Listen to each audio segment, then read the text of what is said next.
are in Nazareth Elite to see a special project that Helping Hand Coalition is doing today together with Alma, the Association for the Elderly in the city. This is a joint program that we are involved with for about 1 year. People who are receiving the help mostly are elderly with disabilities, and among them are many Holocaust survivors. This project almost ceased to exist a year ago, and today you will see how with the help of others, with a good heart, this mission is flourishing. So let's go and see how others, our precious volunteer, dedicates their time, part of their life, and how they bring joy to so many. They say that a portion of hot, delicious meal, along with a kind word, can perform miracles. In a cozy place in the center of Nazareth, such miracles happen daily. With the help of simple means, many big problems are being solved here.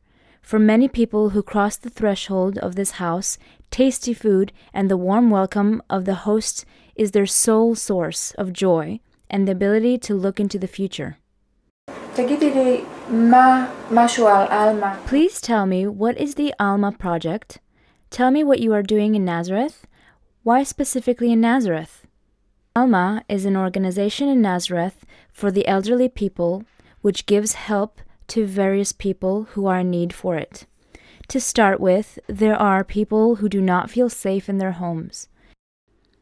They have a call button in their apartments. There are people who live alone and constantly feel loneliness.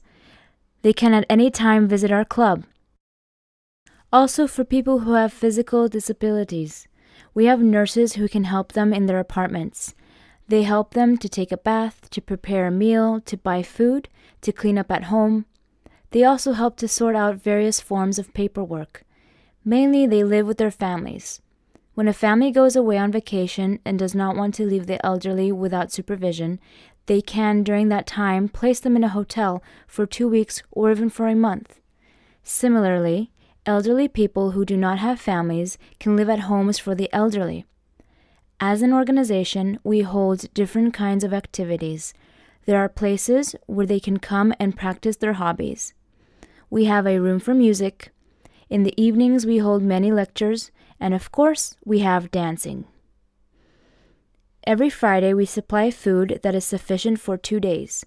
For Friday and Saturday, we take this food from a special place. There it is being prepared, packed, and brought to us. This is a minimal portion for all the people who don't have anything to eat. They receive this food at 10 in the morning, and they know that this is for 2 portions, Friday and Saturday. We have volunteers who come and pack 2 portions for each house. If there are 2 elderly people living in a house, then each receives 2 portions for Friday and Saturday. Some volunteers come in their own cars, some take their own children to help out, in order to deliver the food for their elderly people. Each person has the desire to do good deeds, to feed the hungry, to help the needy, to support the sick.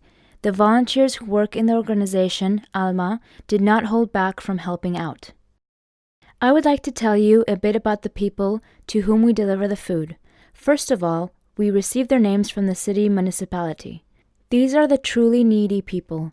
These are people who can't prepare their own food, and they don't have enough means to buy their own food. Portions are very minimal. This small plate with a bit of rice, vegetables, and a small piece of meat. But for them this is plenty, because other than this they have nothing else. There are organizations that check people's income, that they truly do not have any means to eat. They provide us with money and we prepare the food. People who receive portions here are those who have survived the Holocaust. We have more than 119 people who are listed in our records here who receive food. Multiply this by 2 because every person receives 2 portions. So close to 238 portions are delivered every Friday, and 90% of these people are those who survived the Holocaust.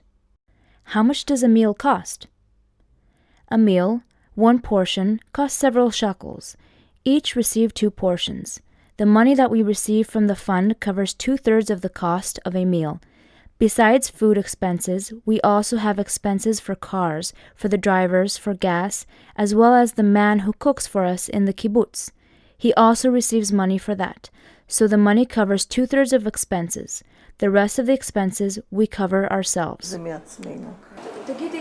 How did you begin your volunteer service? Why are you involved with this? What do you get from this? What does helping other people give you? It all started from my house, from my childhood. Our father always kept the doors of our house open, and this feeling has stayed with me always. It grew with me. It was with me when I went to the army, and even after the army. We always asked our father, "Why are our doors always open?"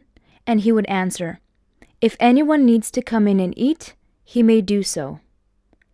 When I was a child, I hardly understood this, but when I grew up, I understood its importance.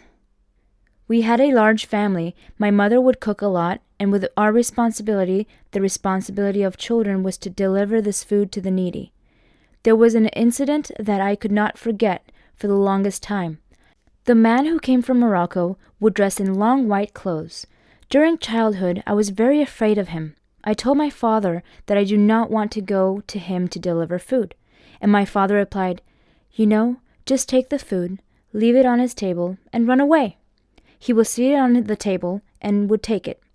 And so I grew up with this desire to give. Why? Because it is a blessing to me.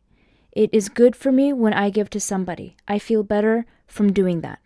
I try at least 2 or 3 times a day to do something good. It gives me internal strength. I'm not able to express this strength. Perhaps I'm continuing what my parents have started. I hope they look at me from above and also help me with that. From all the elderly people, I would like to express to you words of gratitude.